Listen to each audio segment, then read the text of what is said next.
The photograph arrived at the Massachusetts Historical Society on a humid Tuesday morning in August, wrapped in yellowed tissue paper and nestled inside a leather portfolio that smelled of dust and forgotten time. The curator, a meticulous woman named Margaret Sullivan who had spent 3 decades handling artifacts from America's past, carefully unwrapped the fragile albumen print with gloved hands, her breath catching slightly as the image came into view.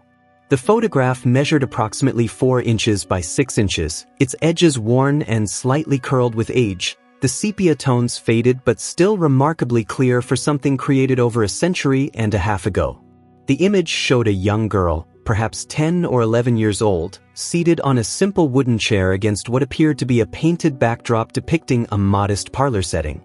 The girl wore a dark dress with a white collar, her hair pulled back severely from her face in the fashion common to children of that era. Her hands rested limply in her lap, and her expression struck Margaret immediately as profoundly melancholic. The child's eyes, though small in the photograph, seemed to carry a weight that no child should bear, a sadness so deep it transcended the limitations of 19th-century photographic technology and reached across time to touch something fundamental in anyone who looked upon her face. Margaret positioned the photograph under a magnifying lamp, studying every detail with the practiced eye of someone who had learned to read history in the grain of old paper and the composition of forgotten images. The studio mark in the lower right corner identified it as the work of Samuel Whitmore, a photographer who had operated a modest establishment in Boston between 1868 and 1875. The date stamped on the back, written in fading ink, read April 7, 1870. Margaret made careful notes in her catalog, recording these details alongside the photograph's provenance, which had been documented in the accompanying letter from the estate of a woman who had recently passed away at the age of 93 in a nursing home in suburban Connecticut. The letter explained that the photograph had been discovered among the deceased woman's possessions, tucked inside an old Bible that had belonged to her grandmother. No one in the family recognized the child in the image, and there were no identifying marks or names written on the photograph itself. The family had decided to donate it to the Historical Society, hoping someone might be able to identify the subject and preserve this small piece of history.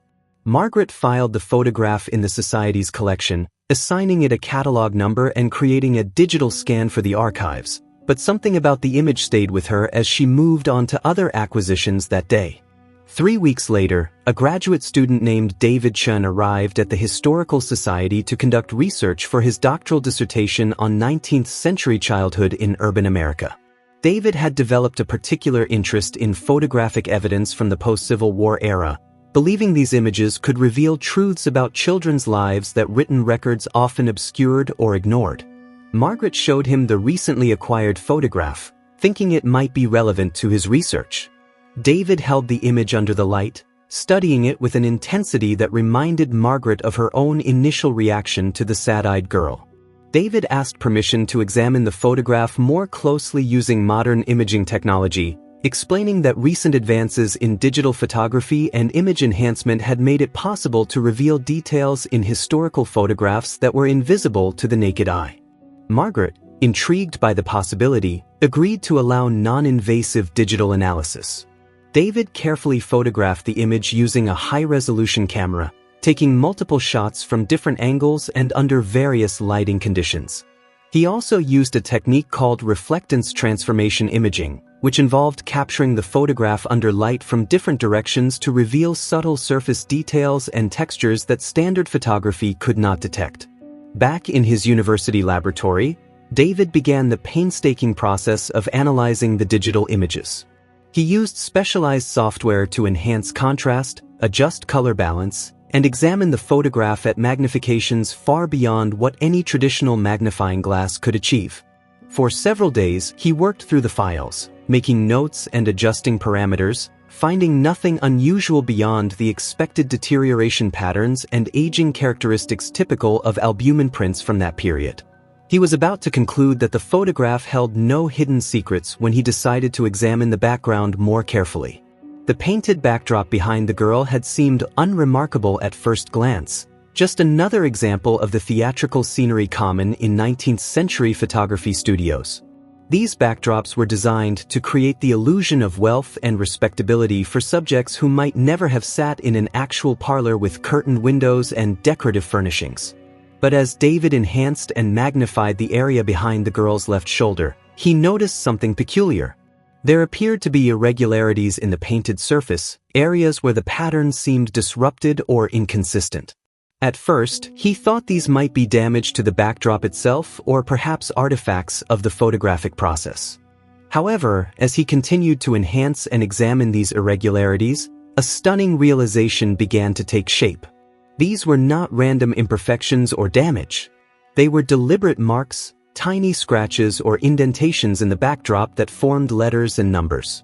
Someone had carved or etched something into the painted canvas, and the shallow relief of these marks had been captured by the camera's lens, invisible in a casual viewing but present in the photographic emulsion, waiting for more than a century to be revealed by technology that did not exist when the photograph was taken. David spent hours carefully tracing and documenting these marks, using multiple enhancement techniques to ensure he was seeing them correctly and not simply finding patterns in random noise. The message slowly emerged, scratched into the backdrop in small, careful letters that must have taken considerable time and effort to create without being noticed. The message read, "Help U.S. Room 7 Ashford House." Below this, barely legible even with enhancement, were two sets of initials, EM and TC. David felt his pulse quicken as he stared at the screen, understanding that this photograph was no longer just a portrait of a sad child. It was evidence of something far more significant, a cry for help that had been hidden in plain sight for over 150 years. David immediately contacted Margaret at the Historical Society, explaining his discovery and requesting permission to conduct a more comprehensive investigation. Margaret arrived at his laboratory the following morning, and together they examined the enhanced images on his computer screen. Margaret traced the letters with her finger, hovering just above the display, her professional composure giving way to visible emotion as she comprehended the implications of what they were looking at. This child, this sad-faced girl whose name they did not know, had found a way to encode a message into her photograph, reaching across the span of more than a century to tell a story that someone had tried to keep hidden. The first challenge was to identify Ashford House and determine whether it had been a real location in Boston or its surrounding areas in 1870. Margaret returned to the Historical Society and began combing through city directories, property records, and newspaper archives from that period. David, meanwhile, continued to analyze the photograph, looking for any additional hidden details that might provide more context. He examined every inch of the image, from the girl's clothing to the studio props to the barely visible edges of the photographic frame, documenting everything that might eventually prove relevant to understanding her story. Margaret's research initially proved frustrating. The name Ashford House did not appear in the standard city directories or property listings she consulted first. However, she expanded her search to include institutions rather than private residences, reasoning that a place referred to as house, with room numbers might be some kind of boarding establishment or institutional facility. Her breakthrough came when she discovered a reference in a reformer's pamphlet from 1869. A document that had been digitized as part of a larger collection of social reform literature from the post-Civil War period. The pamphlet, titled The Hidden Suffering of Boston's Children, had been written by a woman named Eleanor Hartwell, who had been part of a small but vocal movement advocating for improved conditions for orphaned and destitute children. Among the institutions she criticized was Ashford House, described as a private asylum and workhouse for children, located on the outskirts of Boston in what was then a semi-rural area. Hartwell's description painted a grim picture of overcrowded dormitories, insufficient food, harsh discipline, and children as young as 6 being forced to work long hours in various manufacturing tasks to offset the costs of their care. The pamphlet noted that Ashford House was run by a man named Cornelius Ashford, who had opened the facility in 1864, ostensibly as a charitable endeavor to care for children orphaned by the Civil War or left destitute by the economic hardships that followed. However, Hartwell's investigation revealed that Ashford was making substantial profits by contracting the children's labor to local factories and workshops while providing minimal care in return. She called for government inspection and regulation of such private institutions, arguing that they exploited vulnerable children under the guise of Christian charity. Margaret found additional references to Ashford House in newspaper articles from that period. One article from April 1870, published in a small reform-minded newspaper called the Boston Advocate, described an incident at the facility where a fire had broken out in one of the dormitory rooms, though it had been quickly extinguished with no serious injuries reported.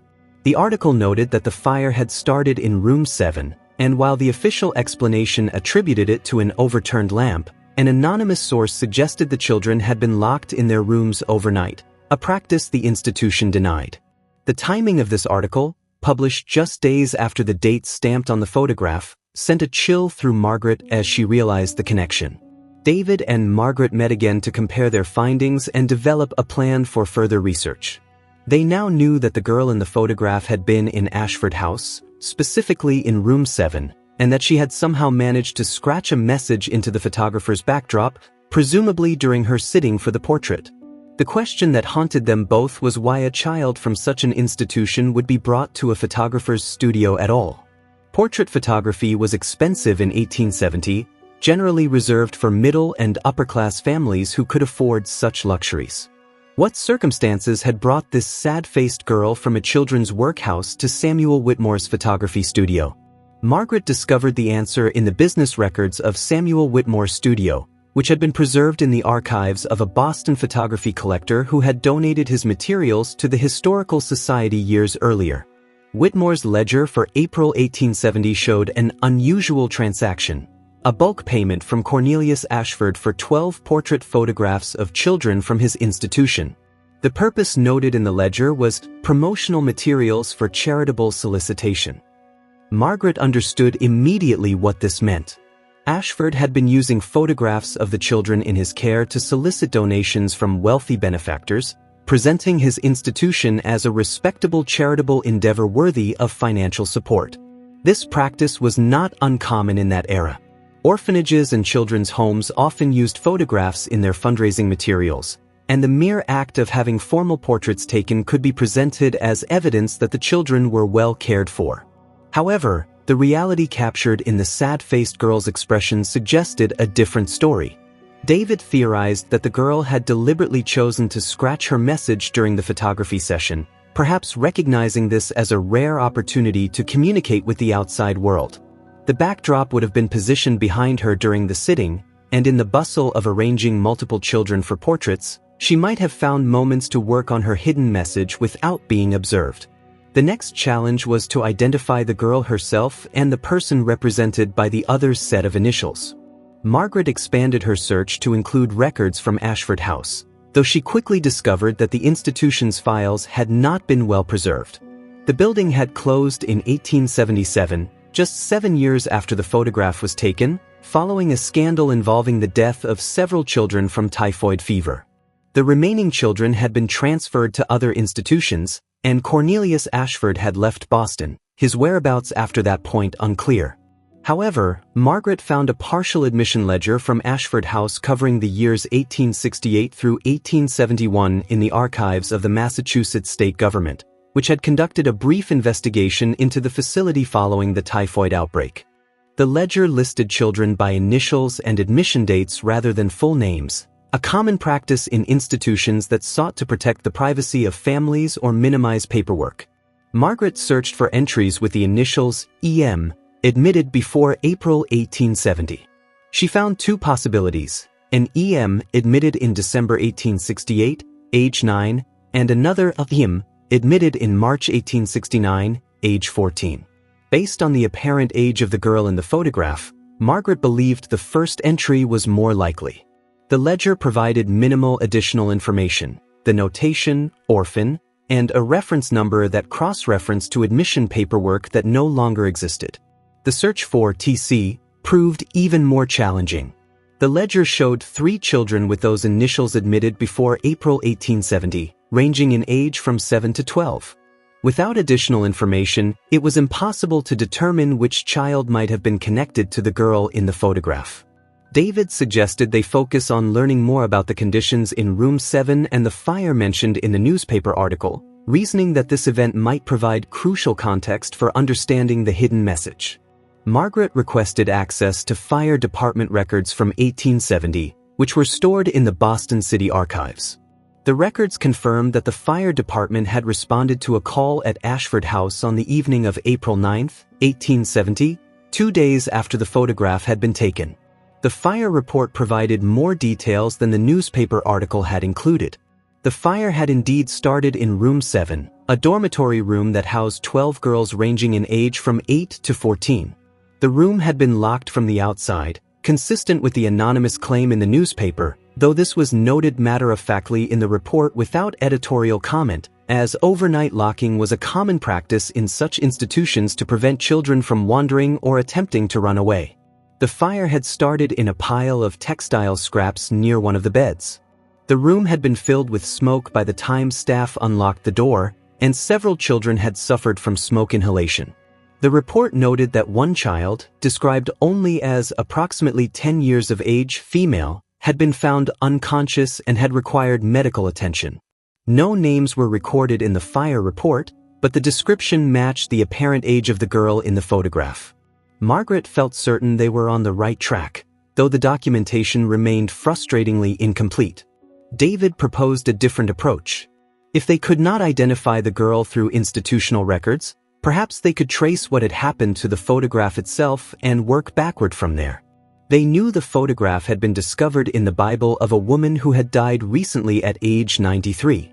Margaret contacted the family who had donated the photograph and requested more information about the deceased woman and her grandmother, who had apparently owned the Bible.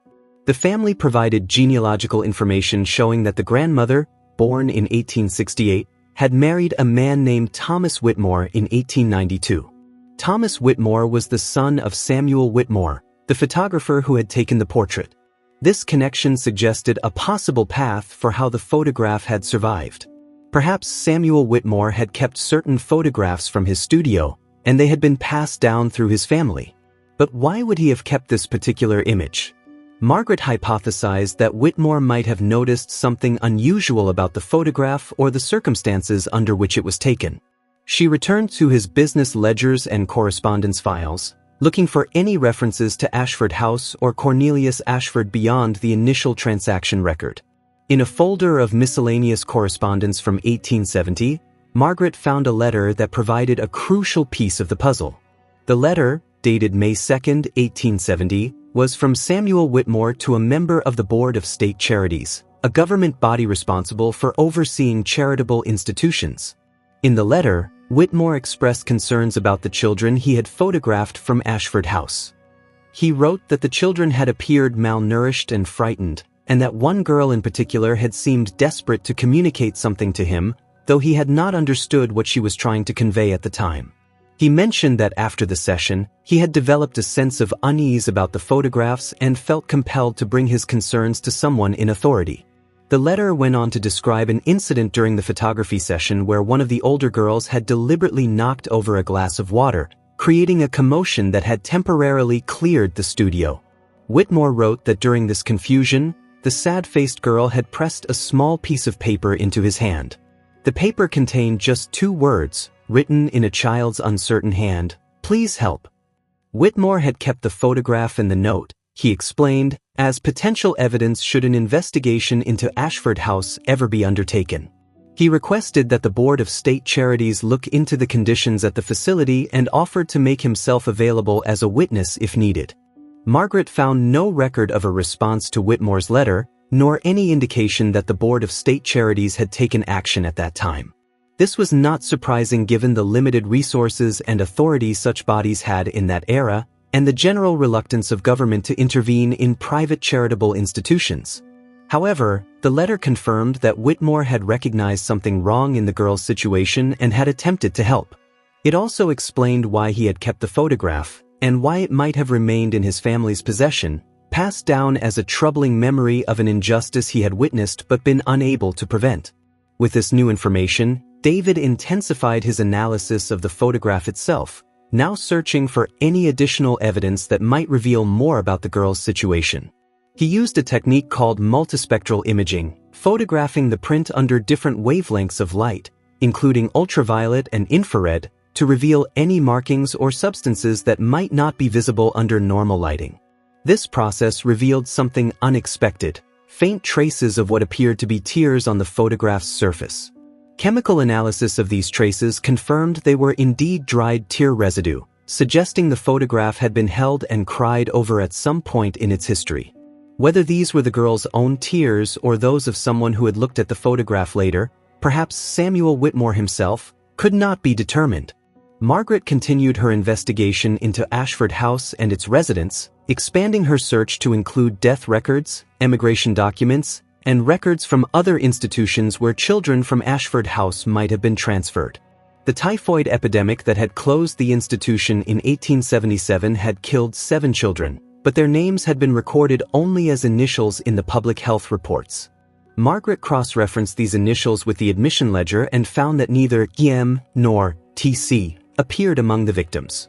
This meant both children had survived at least until the institution closed, though what had become of them afterward remained unknown. A breakthrough came from an unexpected source. Margaret had posted a query on a genealogical research forum, describing the photograph and asking if anyone had information about children from Ashford House or the Ashford or Whitmore families. 3 weeks after posting, she received a response from a genealogist in Maine who specialized in researching children's institutions of the 19th century. The genealogist had been compiling records of children who had passed through various Boston area institutions, including Ashford House, using whatever fragmentary documentation she could find. The genealogist had identified a girl who matched the likely profile: Emma Catherine Morris, born in 1860, admitted to Ashford House in December 1868 at age 8 following the death of her mother from consumption. Her father had been killed in the final year of the Civil War, leaving Emma and her younger brother Thomas in the care of an aunt who had herself died of cholera in 1868. With no other family willing or able to care for them, the children had been placed in Ashford House. The genealogist noted that Emma Morris had been transferred to a different institution, the Boston Female Asylum, when Ashford House closed in 1877. She would have been 17 years old at that time. The genealogist's records showed that Emma Morris had left the Boston Female Asylum in 1879 at age 19 and had subsequently worked as a domestic servant for various households in the Boston area. She had married in 1884 to a man named William Bradford, a carpenter. The genealogist had traced Emma's life through census records, city directories, and church registries. Emma and William had 3 children between 1885 and 1891. Emma had died in 1932 at age 72, survived by 2 of her children and several grandchildren. The genealogist provided contact information for potential descendants. Margaret immediately reached out to the descendants, explaining the photograph and the research project. One of Emma's great-granddaughters, a woman named Patricia Reeves living in New Hampshire, responded with enthusiasm and emotion. Patricia had known her great-grandmother Emma only briefly as a small child, but family stories had preserved some memories of the elderly woman who had been described as quiet, deeply religious, and sometimes given to melancholy moods. Patricia had family photographs and documents that she was willing to share. When Patricia sent digital copies of a photograph of Emma taken in her 50s, Margaret and David experienced a moment of profound recognition. Despite the decades between the images, the woman in the later photograph was unmistakably the same person as the sad-faced girl from 1870. The shape of her face, the set of her eyes, certain unchanging features that persisted through a lifetime of aging made the connection undeniable. They had found her. The nameless girl with the hidden message now had an identity: Emma Catherine Morris. Patricia shared what family stories had been passed down about Emma's childhood. Emma had rarely spoken about her early years, and when she did, it was always in the vaguest terms, referring only to difficult times and places better forgotten. However, in her final years, as age and illness loosened her reticence, Emma had told her daughters some fragments of her experiences at Ashford House.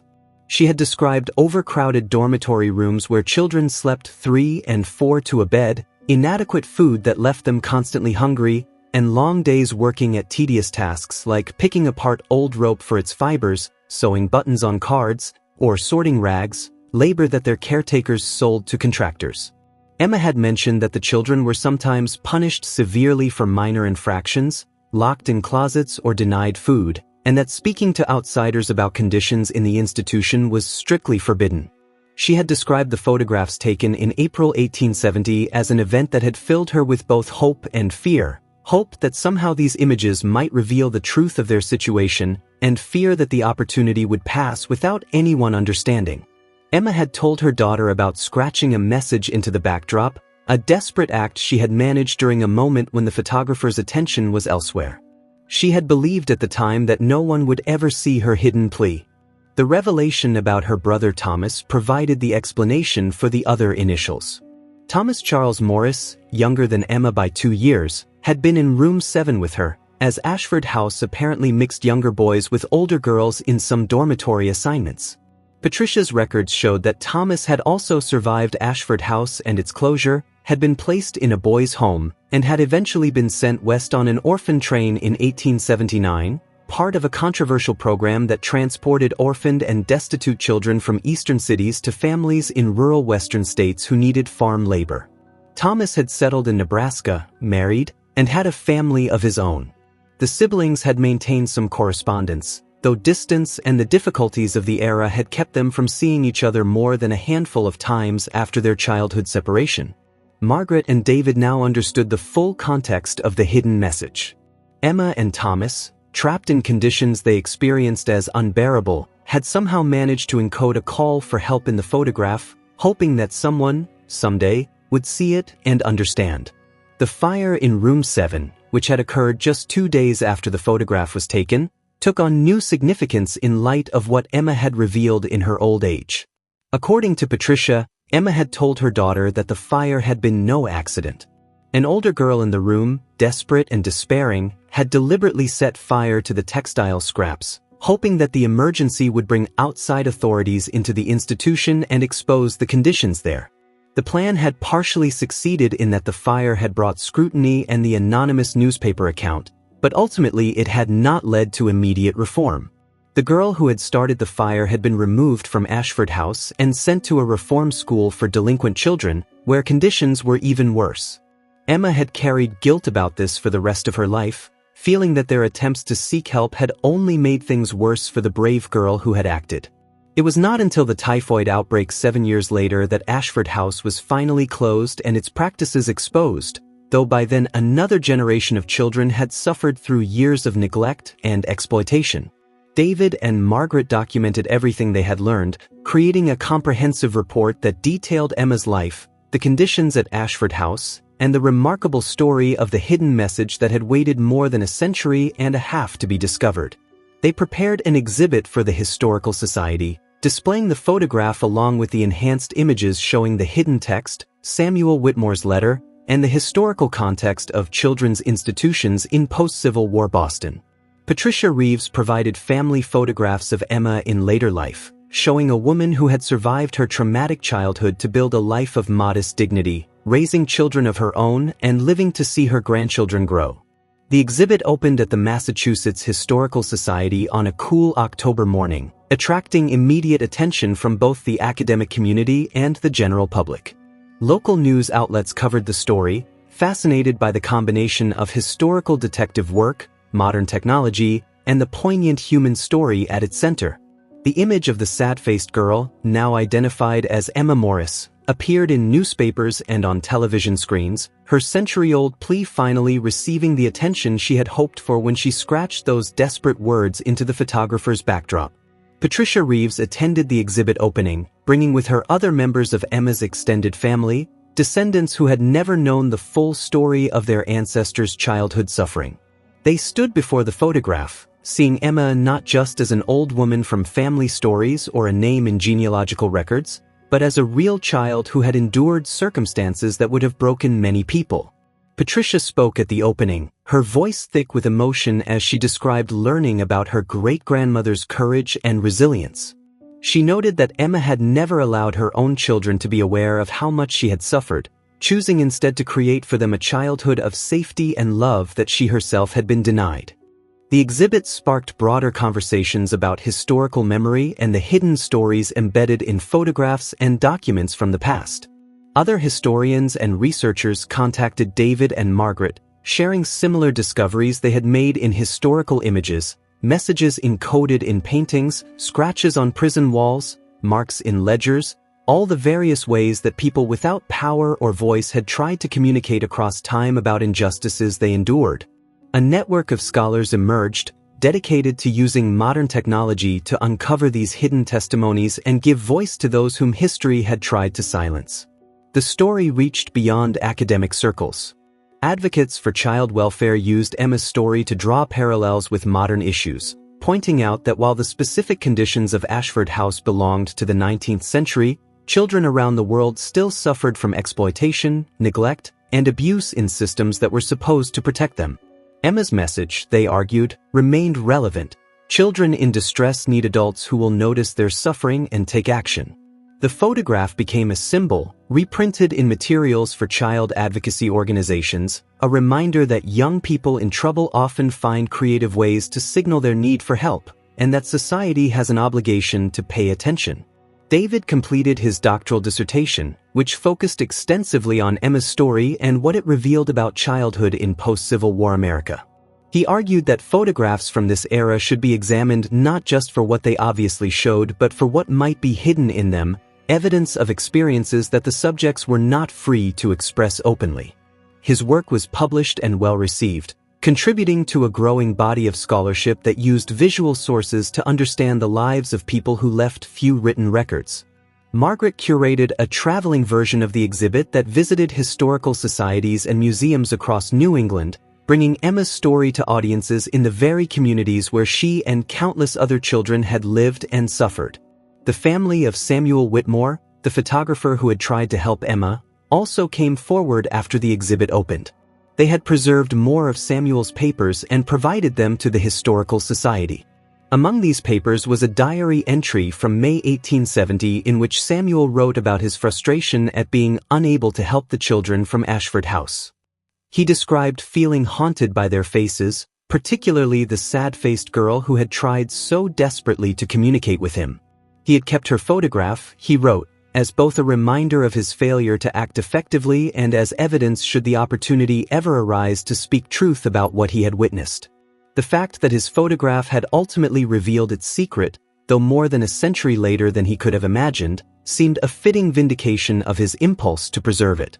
Margaret and David received numerous inquiries from people who owned old photographs and wondered if they too might contain hidden messages or stories.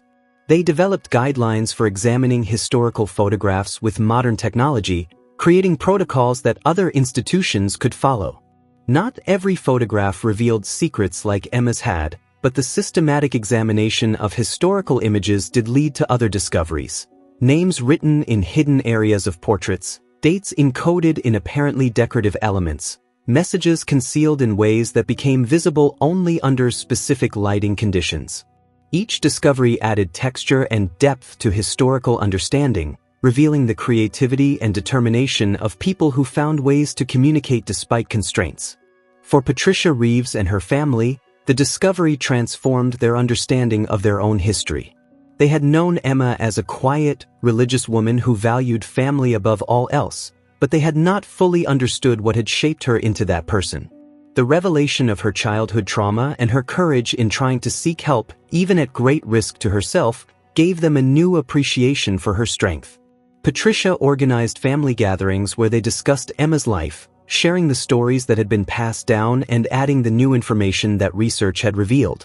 Emma's great-great-great-grandchildren, children growing up in the 21st century, learned about their ancestor who had lived in such different times but whose essential humanity connected across the generations. The photograph itself remained in the collection of the Massachusetts Historical Society, carefully preserved in climate-controlled storage when not on display.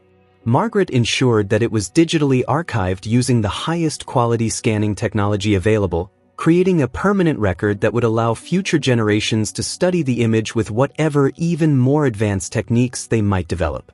She imagined researchers a century hence, perhaps using technologies not yet invented, discovering even more in Emma's photograph, continuing the conversation across time that Emma had initiated with her desperate act of scratching letters into a painted backdrop.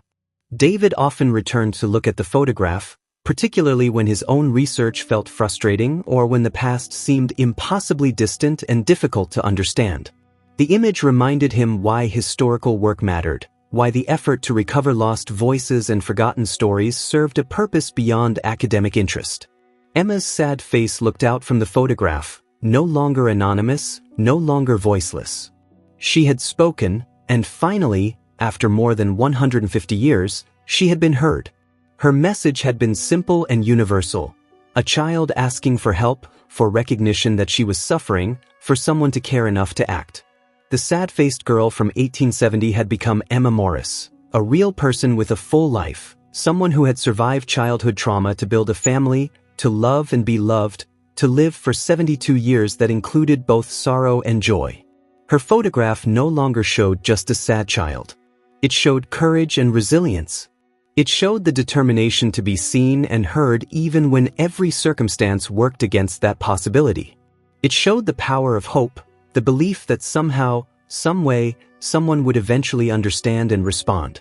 And it showed that truth, even when buried or hidden, even when forgotten or overlooked, has a way of eventually emerging into light, carried forward by people who care enough to look closely, to question, to investigate, and to refuse to let the past remain silent. Margaret and David continued their work, knowing that countless other photographs, documents, and artifacts waited in archives and attics, each potentially containing stories that deserved to be told. Emma's photograph had taught them to look more carefully, to question what seemed obvious, to use every available tool and technique to reveal what had been concealed. They had given Emma's voice back to her, allowed her to speak across the vast gulf of time, and in doing so had fulfilled the purpose she had intended when she scratched those desperate words into that backdrop in a Boston photography studio on an April day in 1870. The story spread further still, reaching international audiences through documentaries and online articles. People from around the world contacted the Historical Society, moved by Emma's story and eager to learn more about how historical photographs might contain hidden narratives. Teachers used the story in classrooms, teaching students both about 19th century American history and about the importance of paying attention to signs that someone needs help. The sad-faced girl who had once been forgotten became unforgettable, her image and story embedded in cultural memory, a testament to the power of perseverance and the importance of never giving up on the possibility that someone, somewhere, sometime will care enough to listen and understand.